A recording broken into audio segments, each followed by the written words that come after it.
Assalamualaikum warahmatullahi wabarakatuh. Selamat pagi, selamat siang, selamat malam.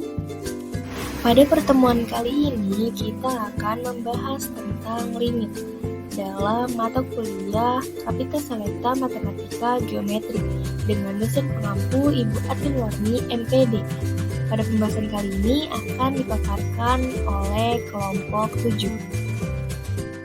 Sebelumnya, izinkan saya memperkenalkan diri. Saya Linzian Lidu Yaakob dari kelas 3E dengan NPM 2110631050071 dari kelompok 7. Langsung saja kita masuk ke dalam materinya. Untuk pembahasan kita kali ini yaitu yang pertama ada konsep dasar limit, yang kedua ada perhitungan nilai limit, dan yang ketiga ada limit trigonometri. Kita masuk ke dalam pembahasan yang pertama, yaitu konsep dasar limit. Limit dapat diartikan sebagai menuju suatu batas, sesuatu yang dekat namun tidak dapat dicapai. Limit merupakan sebuah konsep matematika di mana sesuatu dikatakan hampir atau mendekati nilai suatu bilangan tertentu. Limit dapat berupa sebuah fungsi yang kodomennya hampir atau mendekati nilai suatu bilangan asli tertentu.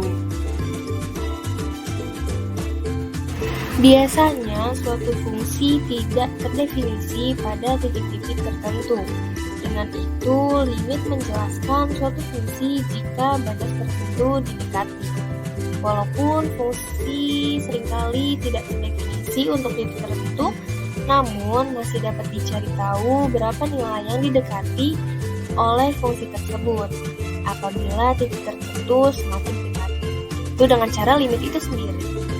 Dalam bahasa matematika, limit dapat dituliskan limit x mendekati c fx sama dengan L. Apabila x mendekati c, namun x tidak sama dengan c, maka fx mendekati L. Pendekatan X ke C dapat dilihat dari dua sisi, yaitu sisi kanan dan sisi kiri. Teorema atau pernyataannya yaitu limit X mendekati C, Fx sama dengan L, jika dan hanya jika limit X mendekati C dari kiri, Fx sama dengan L, dan limit X mendekati C dari kanan, Fx sama dengan L. Nah, suatu fungsi dikatakan mempunyai limit apabila antara limit kiri dan limit kanan mempunyai besar nilai yang sama, dan apabila limit kiri dan limit kanannya tidak sama, maka nilai limitnya tidak ada. Jadi limit x mendekati c fx sama dengan L itu harus sama kanan dan dari kirinya. Selanjutnya terdapat sifat-sifat limit fungsi. Apabila n merupakan bilangan bulat positif, k merupakan konstanta, f dan g merupakan fungsi yang mempunyai limit di C, maka sifat-sifat di bawah ini berlaku. Yang pertama ada limit x mendekati C, k sama dengan k. Limit x mendekati C, x sama dengan C.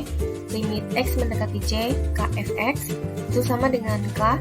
Limit x mendekati C fx.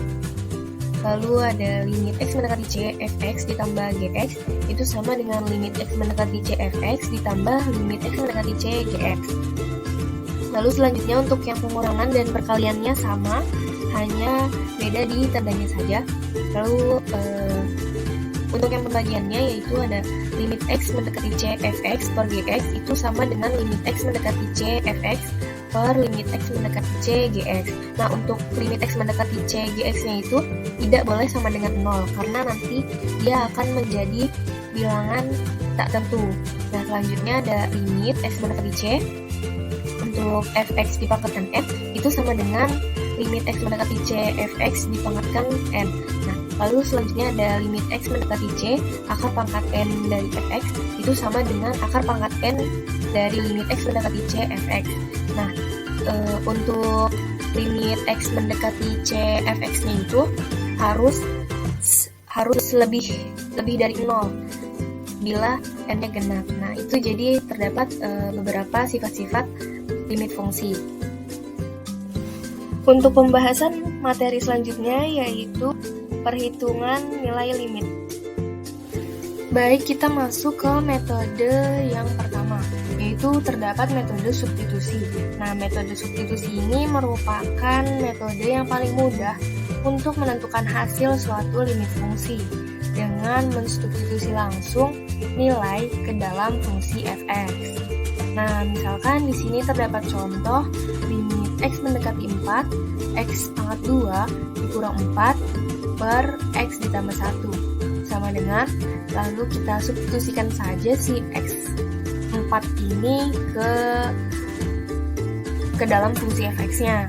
Nah, nanti 4 pangkat 4 kuadrat itu 16 dikurang 4 per 4 ditambah 2. Nah, nanti kita akan menghasilkan 2. Nah, jadi nilai limitnya itu 2. Di sini terdapat metode selanjutnya, yaitu metode pemfaktoran. Jika fungsi menghasilkan nilai tak tentu seperti tahingga, 0 per 0, tahingga per tahingga, tahingga dikurang tahingga, 0 pangkat 0, tahingga pangkat 0, atau tahingga pangkat tahingga, maka fungsi tersebut itu harus difaktorkan terlebih dahulu, sehingga bentuknya tidak lagi menjadi bentuk yang tak tentu. Nah, baru setelah itu kita bisa mensubstitusikannya. Di sini terdapat contoh. Nah, misalkan limit x mendekati 2 untuk x pangkat 2 dikurang 4 per x dikurang 2. Nah, dari x pangkat 2 dikurang 4 ini bisa kita faktorkan terlebih dahulu menjadi x dikurang 2 kali dengan x ditambah 2 per penyebutnya tetap masih ya, x dikurang 2. Nah, x dikurang 2 ini bisa kita coret atas dan bawah, maka akan kita dapatkan limit x mendekati 2, x ditambah 2. Lalu bisa kita substitusikan x sama dengan 2 ke dalam fungsi tersebut, maka kita akan menghasilkan 4. Metode yang selanjutnya yaitu metode membagikan dengan pangkat tertinggi. Metode ini digunakan pada limit fungsi bentuk limit x mendekati tahingga fx per gx. Nah, metode ini dapat dikerjakan dengan membagi pembilang fx dan penyebut gx dengan variabel x pangkat n berpangkat tertinggi yang ada dalam fungsi fx dan gx.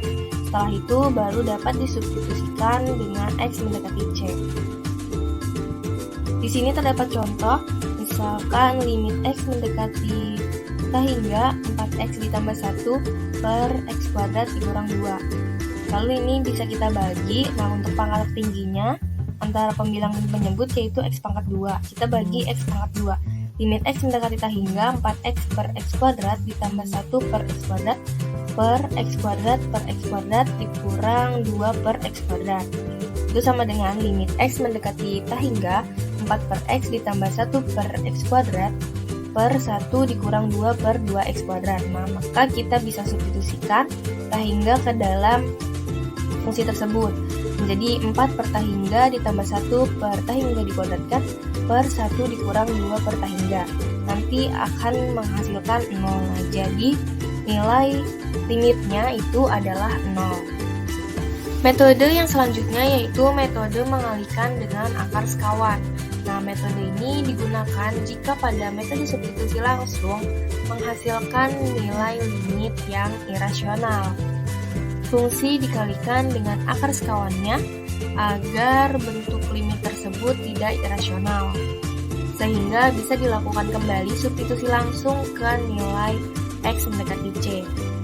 Di sini terdapat contoh limit x mendekati 4 dikurang x per x dikurang akar dari 6x dikurang 8. Selanjutnya, kita bisa mengalihkan dengan akar sekawannya, yaitu penyebutnya, yaitu x ditambah akar dari 6x dikurang 8. Nah, nanti akan kita dapatkan limit x mendekati 4 dikurang x dikali dengan x ditambah akar dari 6x dikurang 8 per x kuadrat dikurang akar dari 6x dikurang 8 lalu dikuadratkan.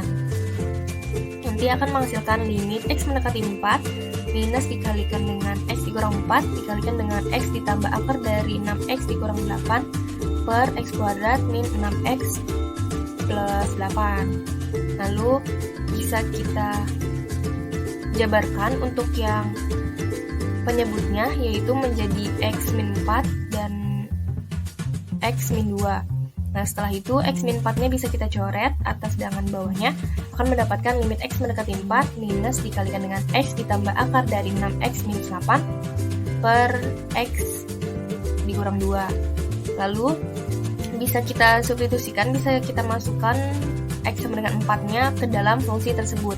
Setelah kita hitung, akan mendapatkan nilai minus 4. Jadi nilai limitnya itu minus 4. Pembahasan materi kita selanjutnya yaitu limit trigonometri. Selanjutnya di sini terdapat bentuk umum dalam limit trigonometri. Bentuk yang pertama yaitu ada limit X mendekati C, fx sama dengan fc.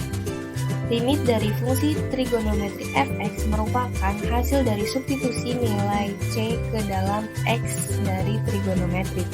Di sini ada contoh limit X mendekati pi per 4 sin 2X sama dengan sin pi per 2. Langsung kita substitusikan saja X-nya ke dalam fungsi tersebut. Lalu contoh yang kedua ada limit X mendekati pi cos setengah X itu sama dengan cos setengah pi. Lalu contoh yang ketiga ada limit X mendekati pi per 2 tan X itu sama dengan tan pi per 2. Nah, ketika C-nya sama dengan 0, maka rumus limit trigonometrinya itu sebagai berikut. Limit X mendekati 0 sin X itu sama dengan 0, limit X mendekati 0 cos X itu sama dengan 1, limit X mendekati 0 tan X itu sama dengan 0. Bentuk yang selanjutnya yaitu bentuk limit X mendekati C fx per gx. Nah, limit diperoleh dari perbandingan dua trigonometri berbeda. Kedua trigonometri tersebut jika langsung disubstitusi dengan nilai C menghasilkan fc sama dengan 0 dan gc sama dengan 0. Nah, jadi nilai limit trigonometrinya itu didapat itu bilangan tak tentu, yaitu 0 per 0. Untuk penyelesaiannya itu sama dengan limit fungsi aljabar, yaitu dengan metode pemfaktoran. Nah, di sini terdapat contoh, yaitu misalkan limit X mendekati 2 sin X min 2 per tan X min 2 sama dengan limit X mendekati 2 sin X min 2 per sin X min 2 per cos X min 2. Lalu sama dengan limit X mendekati 2 dikali sin X min 2 dikali cos X min 2 per sin X min 2. Lalu bisa kita coret sin X min 2-nya sehingga kita dapatkan limit X mendekati 2 dikali cos X min 2. Nah, lalu bisa kita substitusikan X sama dengan 2-nya ke dalam fungsinya. Jadi didapatkan 2 cos 2 dikurang 2. 2 dikurang 2 itu 0, cos 0 itu 1, jadi 2 dikali 1 yaitu 2. Lalu untuk bentuk umum yang selanjutnya yaitu bentuk limit X mendekati 0 fx per gx. Nah, limit ini diperoleh dari perbandingan antara trigonometri dan fungsi aljabar. Ketika disubstitusikan langsung, maka dia akan menghasilkan bilangan yang tak tentu. Nah, pada bentuk ini bisa dikerjakan dengan konsep turunan. Nah, di sini terdapat bentuk rumus dasar limit, yaitu limit X mendekati 0 sin X per X, atau sama dengan limit X mendekati 0 X per sin X itu sama dengan 1. Lalu ada limit X mendekati 0 X per cos X sama dengan 0. Lalu ada limit X mendekati 0 cos X per X itu sama dengan tak hingga. Lalu terdapat limit X mendekati 0 tan X per X sama dengan limit X mendekati 0 X per tan X itu sama dengan 1. Nah, dari rumus tersebut itu ketika kita kembangkan menjadi limit X mendekati 0 sin AX per BX sama dengan A per B, limit X mendekati 0 AX per sin BX sama dengan A per B, limit X mendekati 0 AX per cos BX sama dengan 0, limit X mendekati 0 cos AX per BX sama dengan tak hingga, limit X mendekati 0 tan AX per BX sama dengan A per B, limit X mendekati 0 AX per tan BX sama dengan A per B, limit X mendekati 0 sin AX per tan BX sama dengan A per B, dan limit X mendekati 0 tan AX per sin BX sama dengan A per B. Mungkin cukup sekian pembahasan materi dari saya. Kurang lebihnya mohon maaf. Wassalamualaikum warahmatullahi wabarakatuh.